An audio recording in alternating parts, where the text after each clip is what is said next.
Okay, well, another review. This is probably the last kit I'm going to do this evening. Catching up on a few kit reviews. Picked this up recently at the show. My brain's gone. What was it called? It'll come back to me hopefully towards the end. But yes, it's the EDUARD Boxing, the dual combo limited edition, BF109G in Finland, 1/48 scale. Lovely looking box art, typical EDUARD. We've got 111, 114. Again, the same sort of stuff. I mean, you've got a phenomenal number of schemes there, so you should be able to have some fun with that. Same sort of stuff on the side. There we go, it's plastic parts, photo etch parts, painting masks for 2 complete kits of the BF109 G2 and G6, and cartograph printed decals, so you really can't go wrong. So, let's open her up and hope they work.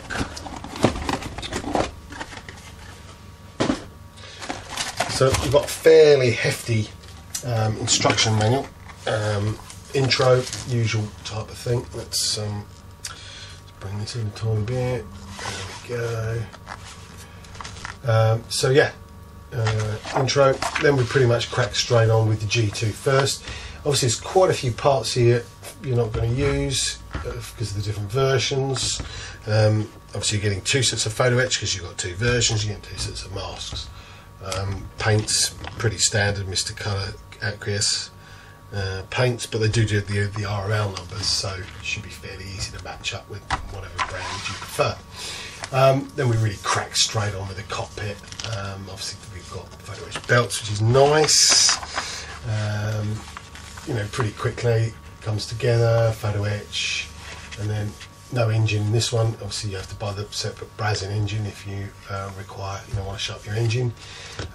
So the main fuselage is going to go together pretty quick. Tail wheel, various bits and pieces going together. Obviously the air intake,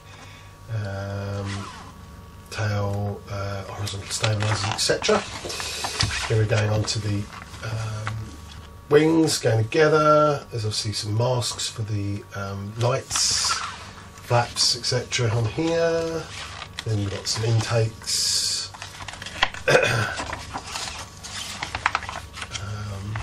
wheels going together, obviously propeller, various bits and pieces and photo etch and stuff for the cockpit, glazing, and then it's it, pretty much together. Job done. Obviously you've got the option to have the canopy open, and then we've got various bits and pieces here, masks for the cockpit. And then we go straight on to the G6. I'm not going to go through this because, let's be honest, it's pretty much the same thing. There's going to be some slight variations, I'm guessing. I'm not sure, I'm not an expert on who knows what the differences are, but I'm sure there's a few bits. And again, you go through much the same process. Then we've got the masks. Then we go into our versions. So we've got quite a lot of versions here. I'm not going to read them all out, but I'll quickly whip through them. Some lovely camos. You've got some with the yellow nose. It's nice, but most of them look like they've got at least yellow in them somewhere. Different types.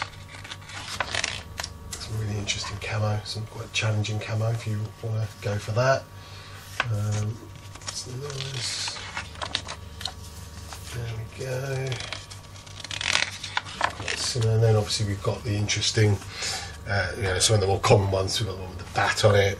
It's quite a common scheme, and obviously we've got this one here, which is the one on the box art, which actually is probably worth a go. I think it's quite an interesting and unusual option.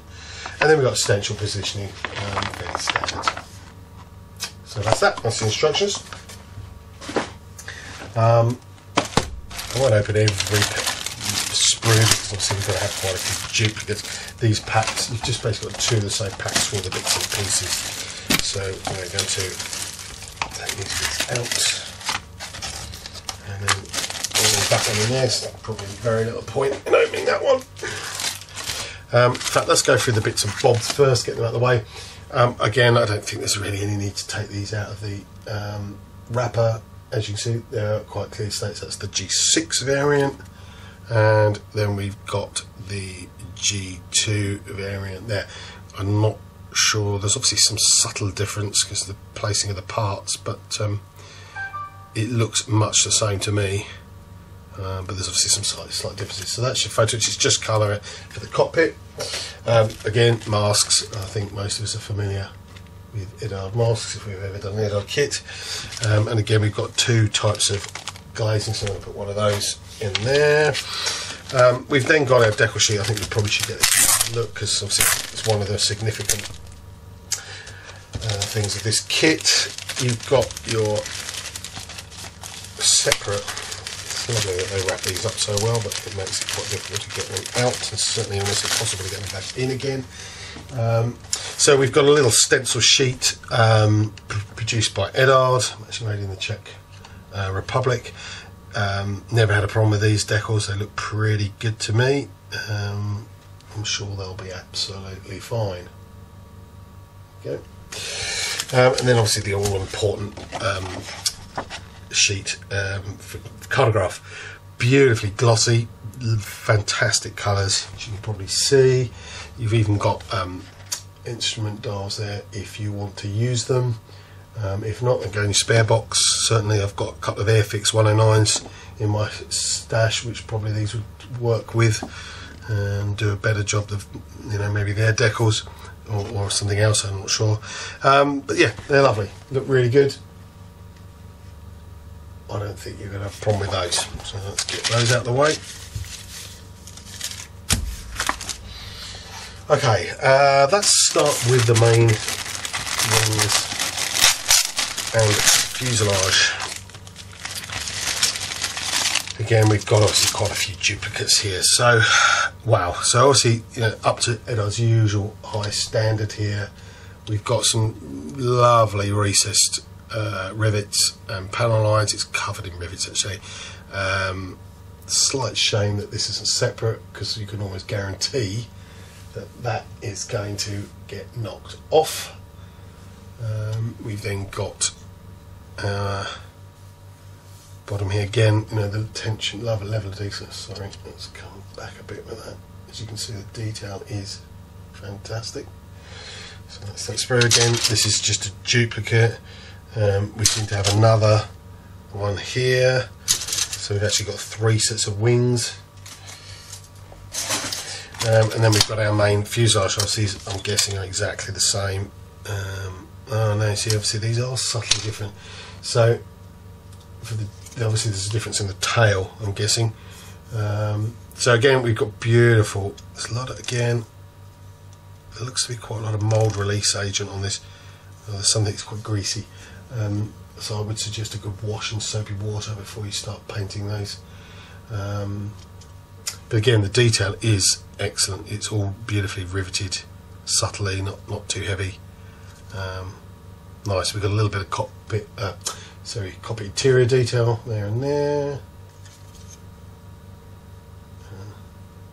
There we go. It's better. It's really, really nice. And obviously, this one you can see is subtly different. We've got some slight differences here and here. I don't know if it says it's a G2 or G6 version, but obviously the instructions will clearly indicate which parts you need to use. But you know, much the same level of detail on that one. There is a little bit of flash, but it's really on, you know, bits that don't matter on the sprues themselves. I don't think there's anything on the parts. I don't think there's any flash there. That's just where it should be. So that's all those bits. We've then got obviously our main sprue, which really just contains all the sort of small parts. You know, cockpit itself. Here, a number of different propeller options for the different versions, I'm guessing. You've got your wheels, which are quite nice, different types of tyre, obviously different types of hubs. For all the different variants. You've got a drop tank there, the parts for the sort of landing gear are all on this side. I'm a bit careful there. Oops, I think I've already bent that. what looks to be some small bomb options as well. So that all looks, again, really, really nice. Let's pop that there. And then this final sprue, again, we've got lots of the smaller wheels. There's the rear wheel here, various tail stabilizers, etc. Around here, the other different type of drop tank, the exhausts. Okay, if you wanted to go mad, you might want to get some resin ones, although they're actually not bad, although they're not hollowed right up. Don't know how well you can see it. They have got a slight recess in there. It's probably going to be very difficult to see, unfortunately. But generally, yeah, quality parts, no flash, no horrible marks or anything that seems to be untoward particularly. And then finally, a nice ziploc bag. So we've got our set of clear parts. Try not to knock these off. Yeah, they're clear. Thin, which is quite nice. You've got obviously the fuel. I think this is the fuel indicator that goes through the cockpit there in clear. And again, you've got the different versions, but they're all nice. Should be, see, you've got the masks, so you shouldn't have any troubles there. So they're pretty good. So I mean, obviously this kit's probably been reviewed to death, or certainly the many versions of the 109 that Eduard already brought out. But it's nice to see that the different schemes, and obviously it's quite good value. I suppose if you're a 109 fan and you want to get buy two, you're getting a G2 and a G6 in the box, and it works out a little bit better than a little bit cheaper than perhaps buying them separately, although probably not much. So that's nice. It looks a good kit. I'm looking forward to building it. I'm not quite sure when I'm going to get around to it, but we'll see. Thanks for watching. Hopefully I'll be speaking to you again soon. Cheers.